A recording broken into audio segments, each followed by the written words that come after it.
함께 보실 말씀 민수기 15장 29절부터 31절까지 말씀을 함께 보십니다. 한 목소리로 같이 읽겠습니다. 이스라엘 자손 중 본토 소생이든지 그들 중에 거류하는 타국인이든지 누구든 부지 중에 범죄한 자에 대한 법이 동일하거니와 본토인이든지 타국인이든지 고의로 무엇을 범하면 누구나 여호와를 비방하는 자니 그의 백성 중에서 끊어질 것이라. 그런 사람은 여호와의 말씀을 멸시하고 그의 명령을 파괴하였은즉 그의 죄악이 자기에게로 돌아가서 온전히 끊어지리라. 아멘. 할렐루야. 서로 축복하시기 바랍니다. 잘 오셨습니다. 사랑합니다. 고맙습니다. 힘을 다하신 생활과 예배를 구별하시는 여러분의 노력이 여러분에게서 하나님의 신령한 복으로 갚아질 줄로 믿습니다. 오늘 제목은 사하심을 얻지 못하는 죄와 성도의 표시라고 고쳤습니다. 주보에 나온 증거의 상징이라는 말이 무슨 뜻인지 잘 표현이 안 된 것 같아서 성도의 표시라고 바꿨습니다. 하나님은 늘 죄에 대한 용서를 말씀하시는 분인데 놀랍게도 용서받지 못하는 죄도 있다고 하십니다. 오늘은 그 이야기를 나누려고 합니다. 오늘 본문에서 밝히는 이 사하심을 받을 수 없는 죄라는 것은 고의로 짐짓 범하는 죄라고 하십니다. 그런데 이 말을 잘못 이해하면 알고 일부러 지은 죄는 용서를 못 받고 그냥 부지 중에 이게 죄인지 모르고 지은 죄만 사하심을 받을 수 있나 그렇게 생각하기 쉽습니다. 근데 그렇게 만약 생각한다면 우리가 기도할 때 알고 지은 죄는 용서를 구할 수가 없는 거예요. 죄인 줄 알면서 죄를 짓는 게 비율로 따지면 얼마나 될까요? 모르고 짓는 죄보다 이거 막 이렇게 죄인 줄 알고 두려워하면서도 죄를 짓게 되는 경우가 훨씬 많은 게 우리들의 입장인데 정말 알고 지은 죄는 용서받지 못하고 지옥에 가는 걸까? 근데 사실은 오늘 우리가 본문에 나타난 그 부지 중에라는 말과 고의로라는 말에 대해서 좀 더 신중한 이해가 필요합니다. 성경이 말하는 이 고의로라는 말을 이렇게 원어를 직역을 하면 높은 손으로라는 뜻입니다. 손을 높이 쳐들어서 휘두르면서 하나님을 회방하는 죄, 그걸 이제 고의로라고 얘기하는 거예요. 그러니까 단순히 그냥 알고 지은 죄를 얘기하는 게 아닙니다. 이 죄는 복음서에서 예수님이 직접 언급하셨던 성령을 회방하는 죄와 동일한 내용입니다. 용서받지 못하는 죄. 예수님이 마태복음 12장 31절에서 이렇게 말씀하십니다. 그러므로 내가 너희에게 이르노니 사람에 대한 모든 죄와 모독은 사하심을 받되 용서를 받을 수 있으되 성령을 모독하는 것은 사하심을 얻지 못하겠고 또 누구든지 말로 인자를 거역하면 예수님을 거역하면 사하심을 얻되 누구든지 말로 성령을 거역하면 이 세상과 오는 세상에서도 사하심을 얻지 못하리라 이렇게 말씀하셔요. 좀 어렵죠. 주님을 심지어 주님 자신을 말로 거역하는 일은 용서받을 수 있대요. 예수님께 대해서 거역하는 거. 근데 성령을 거역하면 용서받지 못한다. 이런 거예요. 근데 가만히 생각해 보면 예를 들어 이런 경우가 있었죠. 예수님이 십자가에 못 박히실 때 좌우편의 강도들도 함께 못 박혔어요. 그들은 다른 사람들과 마찬가지로 처음엔 둘 다 예수님을 욕하고 조롱했습니다. 네가 진짜 하나님의 아들이면 너도 구하고 우리도 십자가에서 좀 내려갈 수 있게 해봐. 막 그러면서 비웃었단 말이죠. 하지만 그 중에 한 강도는 이 십자가 처형이 진행되던 그 6시간 동안 어느 시점에서 심경의 변화를 일으킵니다. 그는 예수님이 자신을 죽이는 자들이나 자신을 욕하는 사람에게조차도 전혀 막 증오의 눈빛이 아닌, 그렇게 처절한 고통을 당하시면서도 연민과 긍휼의 눈빛을 보내는 것을 보고 예수님께 대한 믿음이 생겨버립니다. 그 짧은 순간에 성령께서 그의 마음에 거듭남과 회개의 마음을 일으켜 주신 겁니다. 그러나 다른 강도는 끝까지 이를 갈면서 주를 욕하면서 십자가 처형을 받았죠. 그러니까 용서받지 못하는 고의로 짓는 죄, 성령을 회방하는 죄라는 것은 좀 쉽게 얘기하면 끝까지 예수님을 믿지 않는 죄를 말하는 겁니다. 무슨 우리가 다른 허물과 범죄를 얘기하는 게 아니라 고집을 부리면서 끝까지 하나님이 베풀어 주신 엄청난 그 구원의 복을 거절한 죄, 그게 성령을 회방하는 죄다. 용서받지 못하는 죄다. 하나님께서 선포하신 구원의 진리는 구약과 신약을 막론하고 복음입니다. 죄를 용서해서 그리스도의 피로 씻어서 그 대속의 은혜로 용서해 주시는 구원, 그게 복음입니다. 아담이 타락하자마자 선포하신 이 구원의 언약은 아담더러 뭘 하라는 게 아니었고 여자의 후손을 통해 구원의 약속을 주시면서 이게 피 흘림의 대가로 얻어지는 가죽옷으로 벌거벗은 수치를 가려주는 것이었어요. 그것은 오직 예수님을 통한 용서와 구원을 나타낸 내용입니다. 그런데 하나님이 제시하시는 이 은혜로운 구원 방식을 명확하게 알아듣고도 무시하고 믿지 않으면서 거절하는 것, 이게 손을 높이 쳐들고 여호와를 회방하는 자들이 되는 겁니다. 그 죄는 결코 용서받지 못한다, 이렇게 말씀하시는 거예요. 오늘 본문 31절에 의하면 그런 사람은 여호와의 말씀을 멸시하고 은혜를 멸시하는 거죠. 그 명령을 파괴하는 자라고 묘사됩니다. 양심과 율법의 계시를 통해서 자신이 죄인이라는 사실을 깨닫고 엎드려 용서를 구하는 태도가 아니라 용서를 위해서 복음을 제시하는 하나님의 말씀을 비웃으면서 하늘을 향해 손을 휘두르는 불신앙, 그것은 자신이 심판받을 죄인이라는 것을 스스로 나타내는 것이다, 그런 뜻입니다. 물론 하나님은 지금 회방하고 있다고 해서 그 즉시 다 벼락을 맞아 죽게 하시는 것이 아닙니다.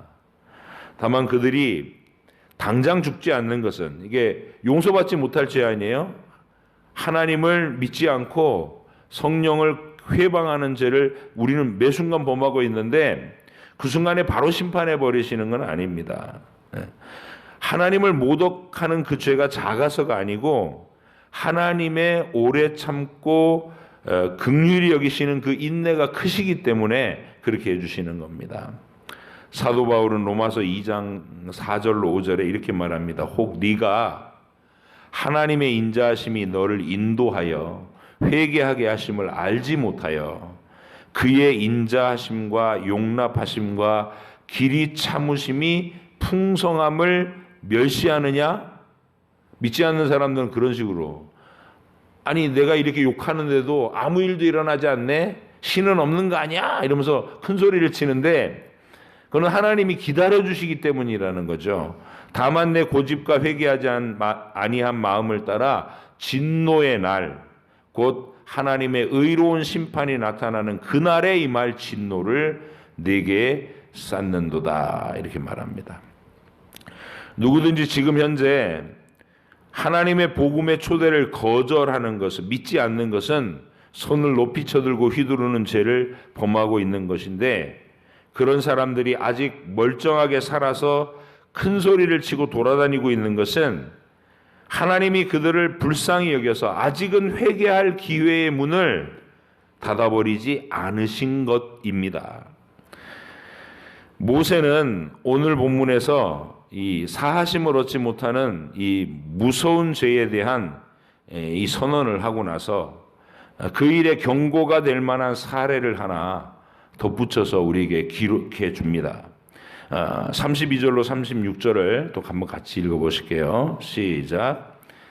이스라엘 자손이 광야에 거류할 때에 안식일에 어떤 사람이 나무하는 것을 발견한지라.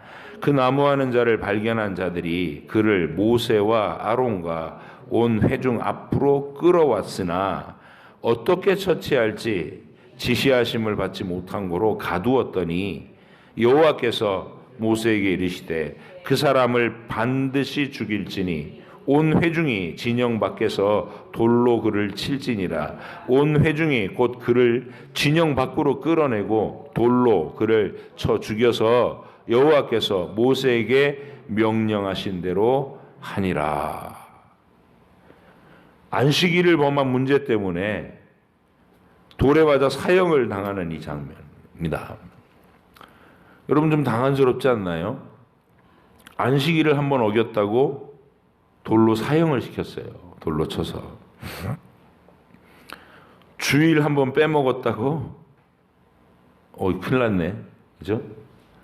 여기 살아남을 사람이 별로 없을 것 같아요. 주일을 한번 이게 나무하러 갔으면 사업하러 간 거잖아요. 그죠? 아니면 친척 결혼식이라고 이게 더 급하다고 가버린 사람도 똑같을 거고, 아니면 놀러 가자는 유혹에 빠져갖고 갔을 수도 있고, 아니면 내일 시험 때문에 도저히 못 나갑니다 이럴 수도 있고, 다 죽어야 되겠네요. 다 죽어야 돼요. 원래는. 그래서 이게 광야에서 안식일의 명령을 거역한 그 사람에게 하나님께서 더 이상 회개의 기회를 주시지 않고 그날로 심판하신 겁니다. 그 전날까지가 그에게는 회개의 기회였던 거예요. 그런데 그는 자기가 믿음 없다는 것을 그렇게 보였고, 하나님께서는 그날을 그의 심판의 날로 정하신 겁니다. 그 사실은 우리 중에서 교회에 나와 있어도 주일을 지키지 않고 하나님의 명령을 가볍게 여기고 자기 하고 싶은 대로 마음대로 하고 사는 사람들은 다 죽어도 마땅한 상태라는 것을 강력하게 드러내 주시는 겁니다. 하지만 하나님은 대다수의 우리를 광야의 이 사람과는 달리 심판하지 않으시고 깨달을 시간을 더 주시는 은혜를 베푸시는 거죠. 그래서 우린 다 은혜 속에 있는 거야. 그러니까 이 세상에서 하나님을 믿지 않고 예수님의 복음을 거절하면서도 아직 건강하고 팔팔하게 잘 걸어다니는 사람들에게는 하나님이 아직까지 참아주고 계신 겁니다. 기회를 주시고 계신 것이죠. 우리도 다 그런 심판을 받을 만한 사람들인데 예수님의 보혈로 씻기시고 용서하시면서 깨닫고 변화될 때까지 끝까지 기다려주시는 것, 그게 우리가 받고 있는 하나님의 은혜인 겁니다.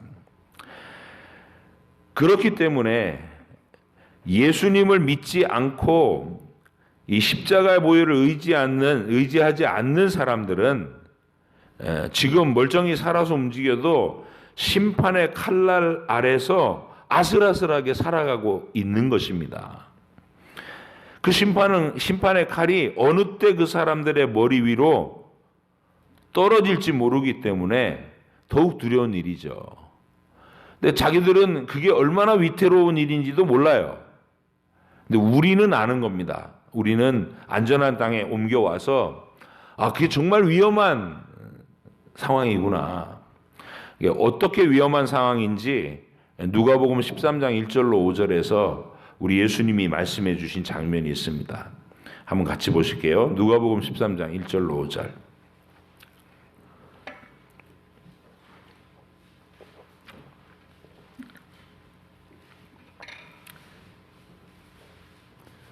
복음을 만나지 못하고 예수님을 알지 못하고 살아가는 삶이 얼마나 위태로운 삶인가, 얼마나 두려운 삶인가.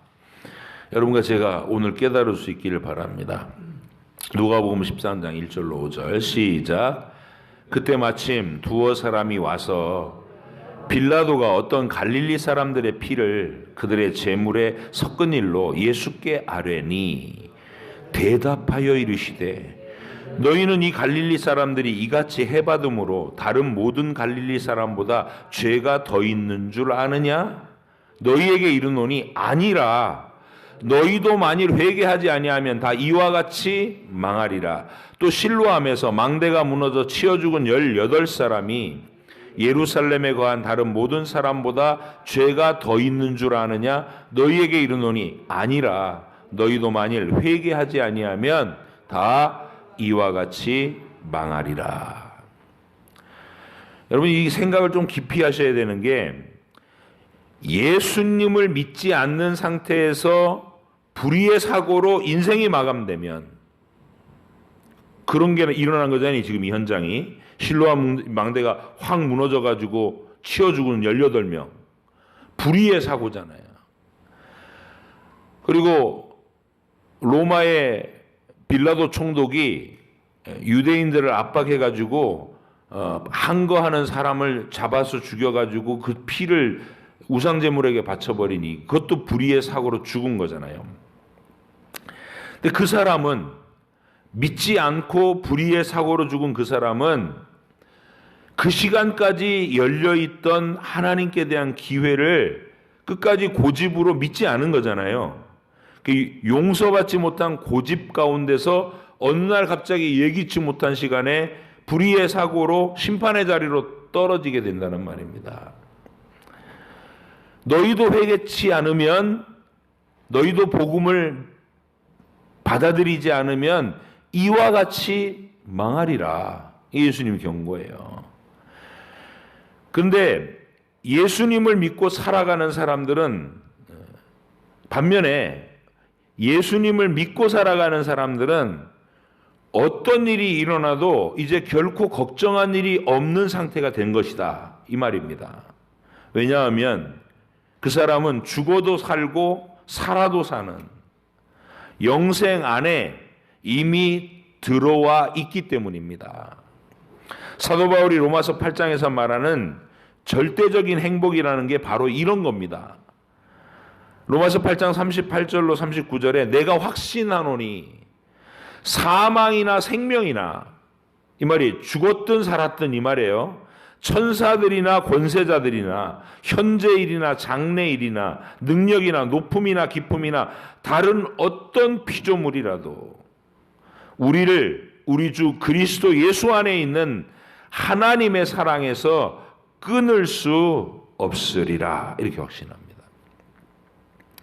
그 어떤 불의의 사고로 목숨을 잃는다 하더라도 우리 주 예수님 안에 있는, 내가 예수님 안에 있다면 그 예수님 안에 있는 영원한 생명은 빼앗기지 않는다는 것, 빼앗길 수 없다는 것입니다.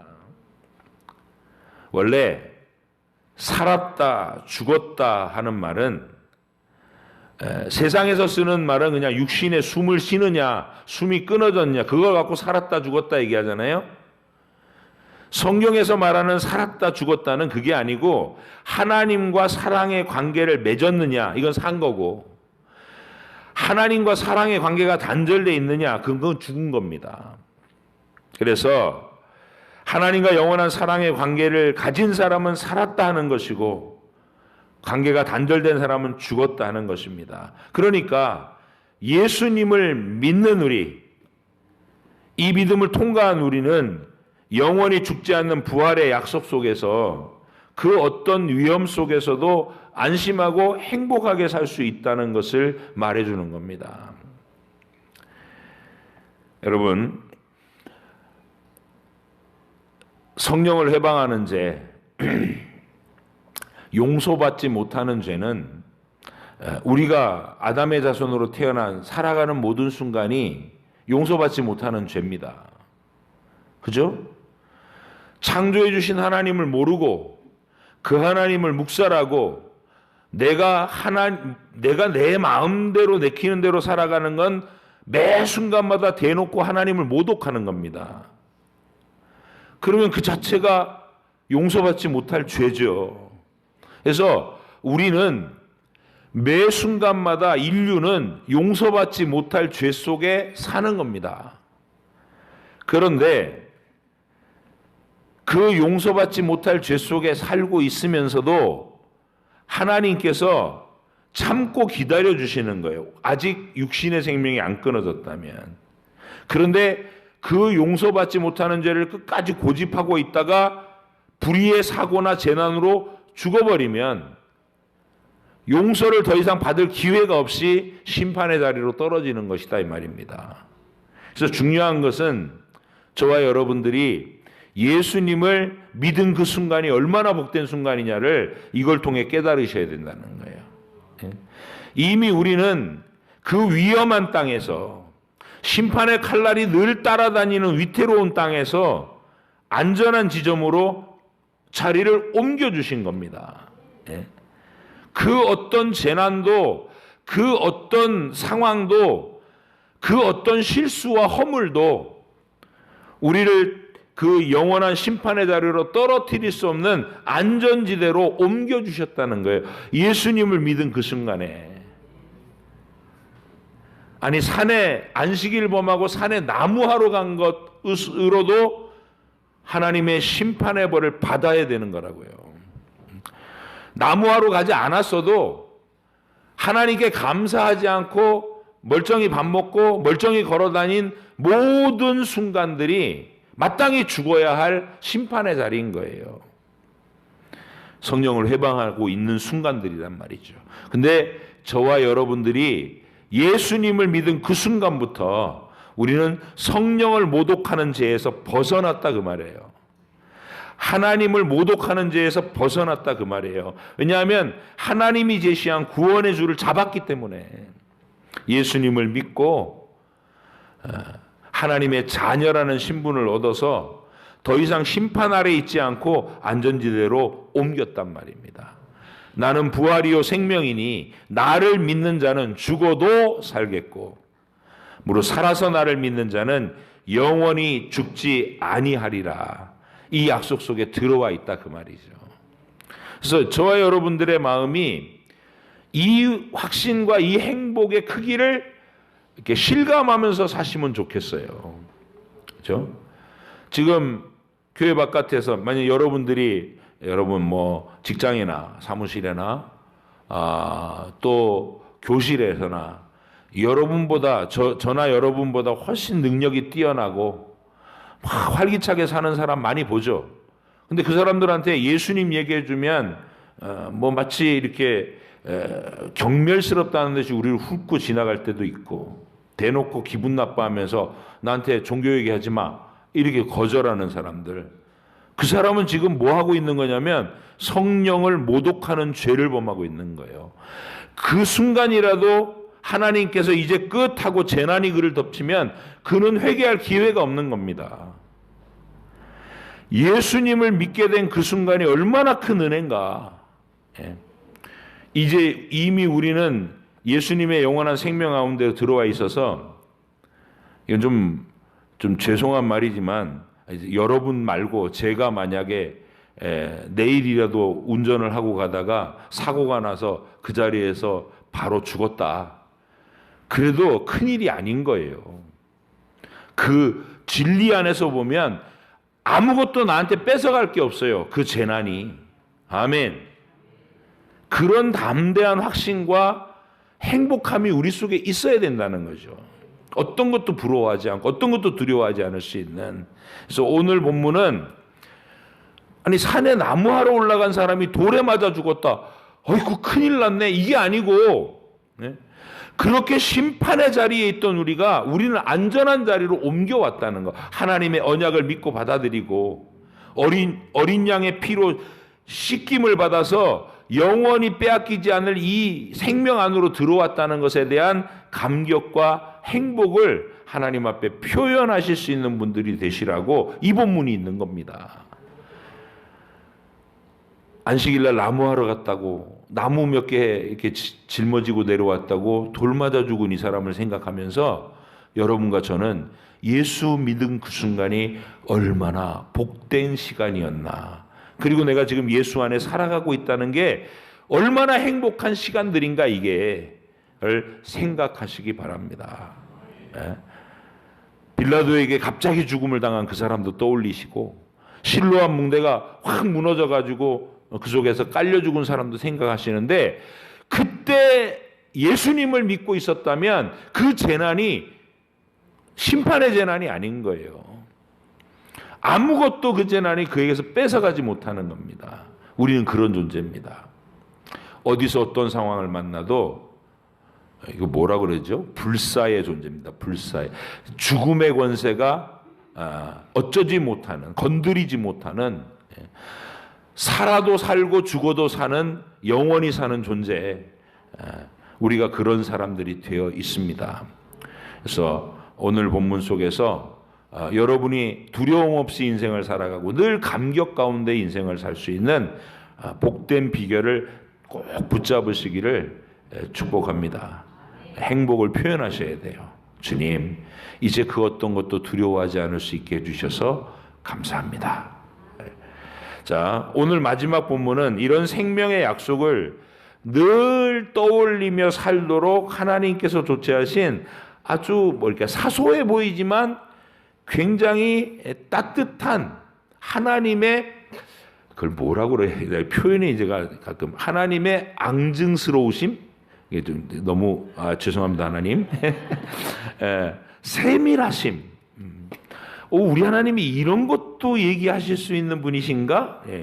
만약 진 목사가 맨날 예배 나오면서, 저는 그런 사람이 아니잖아요. 애들을 이뻐해도 애들이 정말 이쁘고 사랑스럽지만 제가 뭐 걔네들 생각해갖고 예쁜 머리핀을 시장 가고 눈에 띄면 사다가 그 주머니 속에 넣고 있다가 우리 애들 보면 머리핀 너 주려고 샀어, 이러는 인간이 아니잖아요. 제가 곰살 맞은 그런 게 아니잖아요. 근데 우리 하나님은 그런 곰살 맞은 것을 하시는 분이라는 얘기입니다. 그게 앙증이라고 그렇고, 세밀하시고 곰살 맞으신 사랑, 그게 이 얘기입니다. 37절로 41절 시작.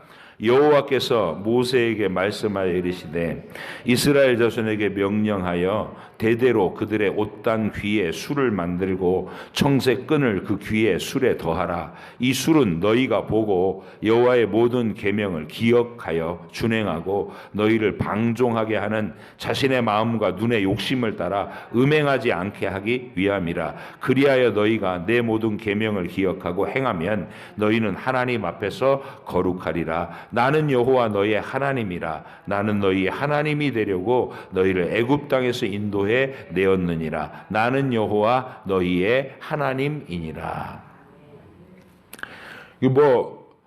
그들의 옷단 귀에 술을 만들고 청색 끈을 그 귀에 술에 더하라. 뭔 얘기인지 잘 모르겠죠. 술이 뭐야? 옷에다 술을 타라는 거야? 이거 만드는, 이렇게 보이세요? 이렇게 너무 멀어서 안 보여요? 이렇게 파란색 끈을 섞어가지고 이렇게, 이거를 술이라고 그래요. 이렇게 머리카락처럼 꼬랑지처럼 이렇게 나온 거. 이거를 하나님의 은혜를 안, 하나님의 구원을 확신하는, 용서받지 못한 죄를 벗어나온 모든 사람들, 우리가 좀 전에 얘기한 것처럼 이젠 죽음조차도 두려워하지 않을 수 있는 이 거룩한 믿음을 가지게 된 너희들은 옷에다가 이 표시를 하고 다녀라. 남한테 보이기 위해서 하는 표시가 아니라 이걸 딱 쳐다보면서 하늘 생각하라는 거예요. 그리고 내가 가지고 있는 구원의 감격을 생각하고, 또 내 눈이 하나님 뜻 거스리는 허탄한 것 보고 음란한 것 보고 이런 것들을 이것 딱 보면서 아니지 하고 생각하는 그런 걸로 달고 다니라 이 말이에요. 곰살 맞으시죠? 옷에다 담 만들고 끈 매달고 다니라는 것까지 말씀하시는 하나님. 오늘날 우리 시기로 얘기하면 이게 목걸이, 십자가 목걸이 하고 다니는 거 비슷한 거예요. 십자가 목걸이를 하거나 예수 믿는다는 표시를 내는 거. 가방을 열면 성경책이 늘 들어있거나. 그죠? 그리고 금요일 날 같은 때, 야, 오늘 불금인데 우리 좀 즐기러 가자 이러면, 아니 나는 교회 가야 돼 이렇게 얘기할 수 있는 거. 이런 표시를 내는 거. 그런 표시를 내면서 적극적으로 내가 하늘 백성인 거,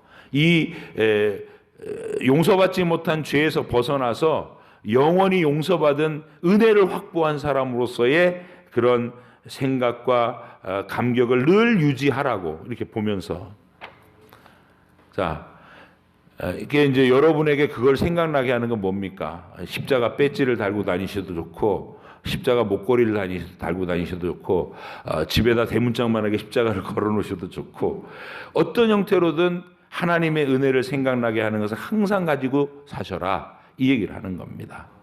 오늘 민수기 15장을 우리가 마치면서 우리는 하나님의 이 은혜로우심에 대해서 이미 용서받지 못할 죄는 그냥 특별한 어떤 범죄를 얘기하는 게 아니라 예수님을 믿지 않은 상태에서 살고 있으면 숨 쉬는 것도 용서받지 못할 죄예요.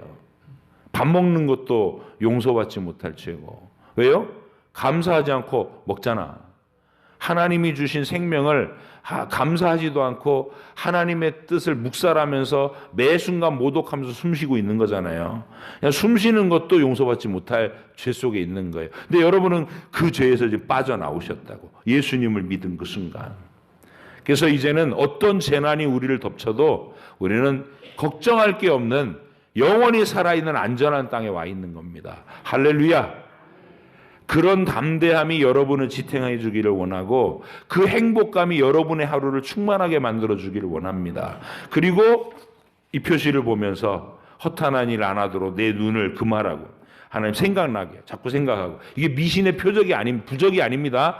십자가 목걸이는 부적이 아니에요. 내가 예수 믿는 사람입니다. 그리고 예수 믿는 사람다운 행동과 생각과 말과 행위를 하겠습니다. 이런 약속으로 그렇게 표시를 내고 다녀라.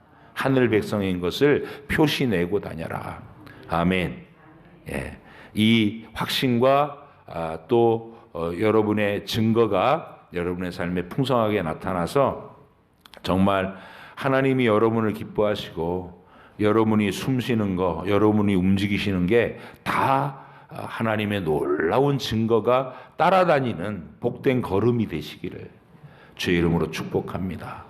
생명의 땅에 와 있으면요, 잘못해갖고 하나님 앞에 매 맞는 것까지도 다른 사람을 살리는 능력이 돼요. 이게 얼마나 대단한 겁니까?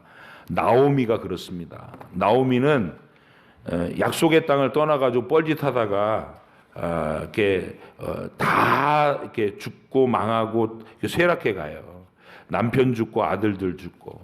그래서 처량한 두 며느리 데리고 있었던 그 시간에 그 망해가는 시어머니 나오미를 통해 룻이라는 이방 여자가 여호와 하나님을 만나요. 그러니까 그 정도로 대단한 존재라는 거. 우리가 잘하는 일에서만 생명이 번져가는 게 아니라 매맞고 하나님 앞에 매맞고 망해가는 과정에서도 하나님이 증거되는 복된 걸음의 주인공들이시라는 거예요. 자부심이 느껴지시나요? 그러니까 두려워하지 마시고 용감하게 사시고, 하루하루 눈뜨고 일어나면 오늘도 하나님이 이 안전한 땅에 들어와서 내가 숨쉬고 걸어가는 모든 일들을 하나님의 영광을 위해 사용해 주실 것이다. 이 확신으로 의미 있게 하루하루 담대하게 살아가시기를 축복합니다. 기도하겠습니다.